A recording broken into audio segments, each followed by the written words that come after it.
മലയാളികളുടെ ഡ്രസ്സിംഗ് സെൻസിനെ പറ്റി എന്താണ് അഭിപ്രായം?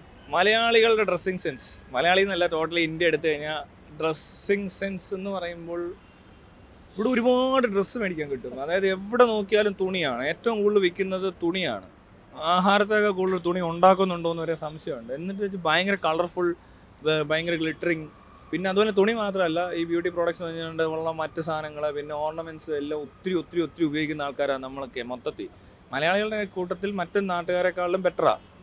പക്ഷേ ഇവിടെ നമ്മൾ ശ്രദ്ധിക്കേണ്ട ഒരു കാര്യം, വളരെയധികം ശ്രദ്ധിക്കേണ്ട വിഷയം എന്ന് പറഞ്ഞാൽ, ഇപ്പോൾ പല പെൺപിള്ളേർ ഇതിൽ നടക്കുന്നുണ്ട്, ചേച്ചിമാരും ആൻറ്റിമാരും ഒക്കെ നടക്കുന്നുണ്ട്, പിള്ളേർ നടക്കുന്നുണ്ട്. ഇതുങ്ങൾ ഈ ഇട്ടുകൊണ്ട് നടക്കുന്ന ചുരിദാറൊക്കെ കണ്ടു കഴിഞ്ഞാൽ ഭയങ്കര വൃത്തികേടാണ്. ശരിക്കും കണ്ടാൽ മൈക്കേനേം കാണാനൊന്നും ഒരു ഭംഗിയും കിട്ടത്തില്ല ഈ ഉടുപ്പിട്ടിട്ട്. ഒരു പറഞ്ഞ വേഷം ഇട്ടുകൊണ്ട് നടക്കുന്ന പോലെ തോന്നും നമുക്ക് ഇവരെയൊക്കെ കണ്ടു കഴിഞ്ഞാൽ.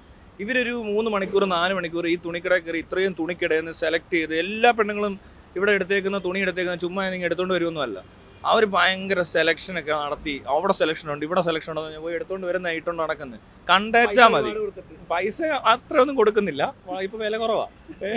എന്നിട്ട് ഇതൊക്കെ കൂടി ഇട്ട് ആ കമ്മലും അവരുടെ ഒരു മാലയും, അത് സ്വർണ്ണം ഉണ്ടാവും ചിലപ്പോൾ അല്ലാത്ത ഉണ്ടാവും, ഇതെല്ലാം കൂടെ വലിച്ചു വാരി കയറ്റി ഒക്കെ തലയിലൊക്കെ ഒരുമാതിരി പിന്നും പിടിപ്പിച്ച് പൊട്ടോ കയ്യെ വളയോ മോതിരം എന്തൊക്കെ ഇട്ടേക്കുന്നതെന്ന് പോലും അറിയത്തില്ല.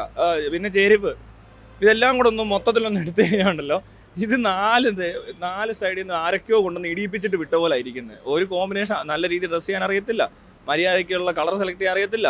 ഈ പൊട്ടത്തരം കാണിക്കാനാണ് ഇവളുമാർ ഇത്രയും സമയം മുടക്കി ഇത്രയും കാശ് മുടക്കി ഇടയ്ക്കിടയ്ക്ക് പോയി ഇതിട്ടുകൊണ്ട് വരുന്നത്. ഈ ഇറങ്ങി നടക്കുന്ന ഒറ്റ എല്ലാത്തിനെയും ശ്രദ്ധിച്ച് ചോദിക്കുമോ, ഡ്രസ്സിങ് സെൻസ് ഇല്ല ആളുകൾക്ക്. പിന്നെ ഇടയ്ക്കൊക്കെ മാറി മാറി മേടിക്കാൻ എളുപ്പം പൈസ കുറച്ചുള്ള സാധനങ്ങൾ ഡ്രസ്സ് ആയതുകൊണ്ട് എല്ലാവരും പോയി മേടിക്കും. ആമ്പിള്ളേരുടെ കാര്യത്തിൽ കുറച്ച് വ്യത്യാസമുണ്ട്. ഈ മറ്റേ എന്താ പറയണ്ടേ സാധനങ്ങളുണ്ടല്ലോ, ഈ മറ്റേ ടൈപ്പ് ഡ്രസ്സ് ഇടുന്ന ആളുകളുണ്ടല്ലോ, അത് വളരെ കുറച്ച് പേരേ ഉള്ളൂ. അല്ലാത്തവരൊക്കെ എങ്ങനെയൊക്കെ ഒരു മയത്തിലൊക്കെ അങ്ങ് ഇട്ടുകൊണ്ട് പോകും. എല്ലാം ശ്രദ്ധിച്ചാൽ അറിയാം. പക്ഷെ പെണ്ണുങ്ങൾ അങ്ങനല്ല ഇവിടുത്തെ. ഈ പെണ്ണുങ്ങൾ കാണിക്കുന്നത് പിന്നെ ഏറ്റവും പുതിയ സ്റ്റൈലെന്നല്ല പറയേണ്ട, ഒരു ഗതികേടാണ്. ഈ മലപ്പുറം കോഴിക്കോട് ഭാഗത്തു നിന്ന് വരുന്ന പെൺപിള്ളേരുടെ ഷോള്, ജീൻസും ടോപ്പും ഒക്കെ ഇട്ടിട്ട് ഈ ഷോളൂടെ എടുത്തിട്ടുണ്ട്. ഗതികേട് അവർക്ക്. അതെന്ത് പുതിയ സ്റ്റൈലാണെന്ന് എനിക്കറിയത്തില്ല. അതൊരു ഗതികേട്. അത്രയും ഗതികെട്ട കുറെ സാധനങ്ങൾ ഞാൻ ഇതിനു മുമ്പ് ലോകത്തെവിടെയും കാണത്തില്ല. ഇത്രയും ഗതികെട്ട വർഗ്ഗം ഇതെല്ലാം കൂടെ വലിച്ചു വരിയിട്ടു. പിന്നെ ഈ ഷോളെന്ന് പറയുമ്പോൾ ചുരിദാറിൻ്റെ ഷോളോട്ട് പ്രശ്നമാണ്. പിന്നെ ഈ വേഷം ഇവർ സാരി ചുരിദാറ് ജീൻസ് ടോപ്പൊക്കെ ഇടുമ്പോഴും ഈ ജീൻസും ടോപ്പും ഒക്കെ ഭയങ്കര വൃത്തികെട്ട സാധനങ്ങളാണ് മേടിച്ചേക്കുന്ന പലരും. ഈ ബനിയൻ്റെ ഒക്കെ തുണി, ഉടുപ്പിൻ്റെ തുണി ഉണ്ടല്ലോ, ഭയങ്കര ചൂടെടുക്കുന്ന ടൈപ്പ് തുണി, ചൊറിയുന്ന ടൈപ്പ് തുണി, ഇതെല്ലാം ഫാഷനാണെന്ന് പറഞ്ഞ് ഇട്ടുകൊണ്ട് നടക്കുക. പിന്നെ എന്തിനാ ഞാൻ പറഞ്ഞത് എണ്ണ തേച്ചുള്ള കുളി, ഈ എണ്ണയൊക്കെ തലയിലും കൊണ്ട് തേച്ചിട്ട് മറ്റേതൊക്കെ എന്തോ ആണോ അറിയത്തില്ല. അടുത്തോട്ട് വരുമ്പോൾ ഒരു നാറ്റവും, മൊത്തത്തിൽ വൃത്തികെട്ട മനുഷ്യരാണ് മലയാളികളൊക്കെ. ഒരു വൃത്തിയില്ല, ചുമ്മാ നാറുവാ ഓരോന്നിനെ. എന്ത് ഡ്രസ്സ് മേടിച്ചിട്ടുണ്ട് എന്ത് കാര്യം? ഈ നാറ്റം മാറ്റാൻ ഇവർക്ക് പറ്റുന്നില്ല. മനസ്സിലായി? മേക്കപ്പ് ഇടുവാന്ന് പറഞ്ഞുകൊണ്ട് ഏണ്ടൊക്കെ തേച്ച് വാരി തേക്കുന്നു. എന്നിട്ടോ ഈ എണ്ണയും തേച്ച് കുളിച്ചിട്ട് അടുത്തോട്ടൊക്കെ വരുമ്പോഴത്തേക്കും നാറ്റവാ.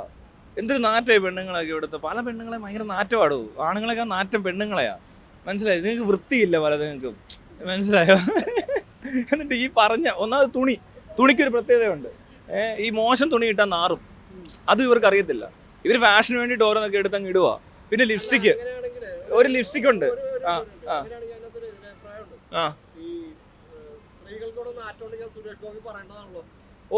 സുരേഷ് ഗോപി പറയുന്ന പെണ്ണുങ്ങളല്ലേ? സുരേഷ് ഗോപി അറിഞ്ഞേനെ, ശരിയാ. സുരേഷ് ഗോപി വലിച്ചു കയറ്റുന്ന പുള്ളി പറഞ്ഞിട്ടില്ലായിരിക്കും. പക്ഷെ ഞാൻ ഈ അടുത്തൊക്കെ അയാളെപ്പോൾ അങ്ങനെ കെട്ടിപ്പിടിക്കുമ്പോഴല്ലേ വലിക്കുന്നുള്ളൂ. നമ്മൾ അടുത്തൂടെ പോകുന്നതിൻ്റെ ഒക്കെ കാര്യമാണ് ഞാൻ പറഞ്ഞത്. കൂടുതലെണ്ണത്തിൻ്റെ അവസ്ഥ വളരെ മോശമാണ്. പിന്നെ ഡ്രസ്സിങ് സെൻസ് മാത്രമല്ല, ഹൈജീൻ കുറവാണ്.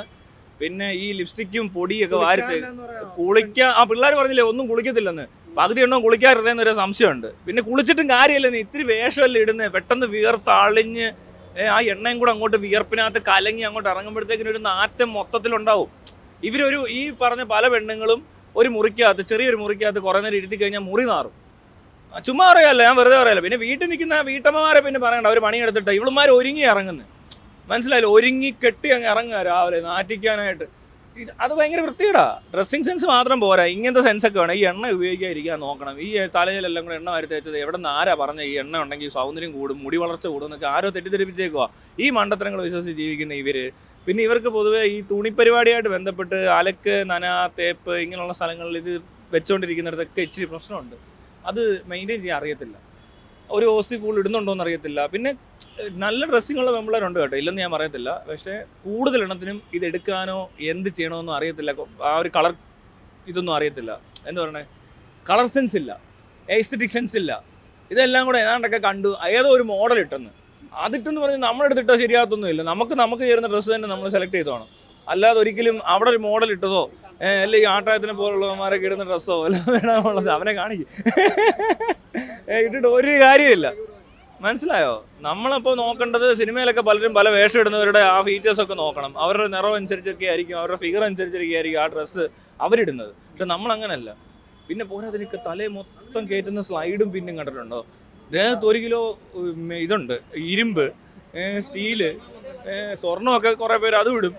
പിന്നെ ഈ പറഞ്ഞ ആവശ്യമില്ലാത്ത സാധനങ്ങൾ അതുകൊണ്ട് ഇതിനെ കണ്ടോ? കയ്യെ ചരട്, കഴുത്തെ ചരട്. ഇത് ഈ ചരടൊക്കെ കെട്ടി എന്തോ കഴുത്തേലൊക്കെ ചരടും കെട്ടി ഇവിടെ എങ്ങോട്ട് പോവുക? ഒരു കമ്മല്, വലിയൊരു കമ്മല്, പന്ന തുണിയൊക്കെ ഇട്ടിട്ട് മണിക്കൂറുകൾ കളഞ്ഞ് എത്ര സമയം വേസ്റ്റ് ആക്കിയിട്ടുണ്ടെന്നറിയാം പെണ്ണ് ഈ സെലക്ട് ചെയ്യാനായിട്ട്. എന്നിട്ട് ഈ കൂതറ പോലെ നടക്കുക. ഇതെല്ലാം ഭയങ്കര സെലക്ഷൻകാരാണ്. നോക്കൂ. പിന്നെ കൊള്ളാമെന്നാണെങ്കിൽ കൃത്യമായിട്ട് പറഞ്ഞുതരാം. ആൾക്കാരെ കണ്ടറിയാം അവരുടെ ഒരു ഡീസൻസി, ഡ്രസ്സിങ്ങിനൊരു ഡീസൻസി ഉണ്ട്. അതും ക്ലൈമറ്റുമായിട്ട് ഒത്തു പോകണം. ഈ സാരി എന്ന് പറഞ്ഞാൽ വേഷമേ ബാൻ ചെയ്യേണ്ടതാണ്. ഈ ക്ലൈമറ്റിന് ചേർന്ന വേഷമൊന്നും അല്ല. ചൂടെടുത്ത് വിയർത്തൊലിച്ച് ഇത്രയും തുണിയും പൊക്കി എടുത്തൊരു പെണ്ണ് നടക്കണം. ഓടാൻ പറ്റത്തില്ല, ചാടാൻ പറ്റത്തില്ല. ഇത് മറ്റേ പറുത, ഈ പറുത അതിൻ്റെ പേരെന്തോ കറുത്തുടുപ്പ് അവരിടുന്നത്, ആ മുസ്ലിംസ് ഒക്കെ ഇടുന്നത് അത്. പിന്നെ ഈ തലയെ തുണി ചുറ്റി കെട്ടി അത് മുഴുവൻ വിയർത്ത്, ഇതെല്ലാം ഇങ്ങനെ വിയർത്തിരിക്കും. മുടിയൊക്കെ അങ്ങ് വിയർത്ത് അളിഞ്ഞ് നാറ്റിച്ച്. എനിക്ക് തോന്നുന്നു ഇവരുടെയൊക്കെ വീട്ടിൽ ആണുങ്ങൾക്ക് ഈ നാറ്റം ഇഷ്ടമാണെന്ന് തോന്നുന്നു. അല്ലേ? എങ്ങനെ ഇത് നിലനിൽക്കുന്നു ഇവിടെ? അല്ലേ? ഇനി കുറെ പറയാനുണ്ട്. ഈ വൃത്തിയിട്ട നിങ്ങളെ ഉണ്ടല്ലോ, വൃത്തി പഠിപ്പിക്കണം ആദ്യം. അല്ലാതെ ഡ്രസ്സ് ചെയ്യാനും മേക്കപ്പ് ഇടാനും അല്ല പഠിപ്പിക്കേണ്ടത്. പിള്ളേരൊക്കെ സ്കൂൾ തൊട്ട് പഠിപ്പിക്കേണ്ടത് നല്ല വൃത്തിക്ക് നടക്കാനും നാറ്റിക്കാതെ നടക്കാനും. ഇതൊക്കെ ഭയങ്കര നാറ്റമാണ്, പറയാതിരിക്കാൻ പറ്റത്തില്ല. ഈ നാറ്റം ഉണ്ട്. നാറ്റം ഈ ബന്ധപ്പെട്ട് നിൽക്കുന്നത് തൻ്റെ ഈ തുണി അലക്ക്, തൻ്റെ കുളി, തൻ്റെ മെയിൻ്റനൻസ് പോലെയൊക്കെ തന്നെയാണ്. അല്ല അതിനകത്ത് പാവപ്പെട്ടവനും പണക്കാരനും ഇല്ല. അതിനകത്ത് പണത്തിൻ്റെ ഒന്നുമില്ല. മനസ്സിലായല്ലോ? ഇത് വീട് ചെറുതൊക്കെ ആയിരിക്കും ചിലപ്പോൾ, പക്ഷെ നല്ല വൃത്തിയുള്ള വീടുകളുണ്ട്. അതേപോലെ തന്നെ അവിടെ നല്ല വൃത്തിയുള്ള പിള്ളേർ ഇറങ്ങി വരും. അതൊക്കെ അവരുടെ ഒരു സ്റ്റാൻഡേർഡ്. അവർ പഠിക്കുന്ന ആ ചെയ്യുന്ന കാര്യങ്ങൾ, അലക്കും നനയും തുടയും ഇതിൻ്റെ സ്റ്റോർ ചെയ്യുന്നതും ഒക്കെ പോലെ ഇരിക്കും. ഇത് എത്ര കാശുണ്ടായിട്ടും കാര്യമൊന്നുമില്ല കേട്ടോ. നല്ല പൈസ ഉള്ളവന്മാരുണ്ട്, നല്ല പുറത്തിറങ്ങുമ്പോൾ ഭയങ്കര കുട്ടപ്പനായിട്ട് നിൽക്കുന്നവരൊക്കെ ഉണ്ട്. പക്ഷേ ഉണ്ടല്ലോ, കുളിച്ച് കാണത്തില്ല. മാത്രമല്ല ഇതിൻ്റെയൊക്കെ മുറി ചെന്ന് കഴിഞ്ഞാൽ അതും അതിലും വൃത്തികേടായിട്ടാണ് ഇട്ടേക്കുന്നത് പലരും. വൃത്തിയുള്ള കാര്യങ്ങൾ ചെയ്ത് പഠിക്കുക എന്നുള്ളത് ഇവിടെ നാട്ടിൽ പഠിപ്പിച്ചിട്ടില്ല. അതുകൊണ്ട് ആലിൻ ജോസിനെ കാണാൻ എന്നെ വൃത്തിയാന്ന് നോക്കി. ഇവനെ കണ്ടില്ലേ? ആ സാറാടൻ ആ വൃത്തിയില്ല. ഇവനെ കാണുമ്പോൾ ലുക്കല്ലേ?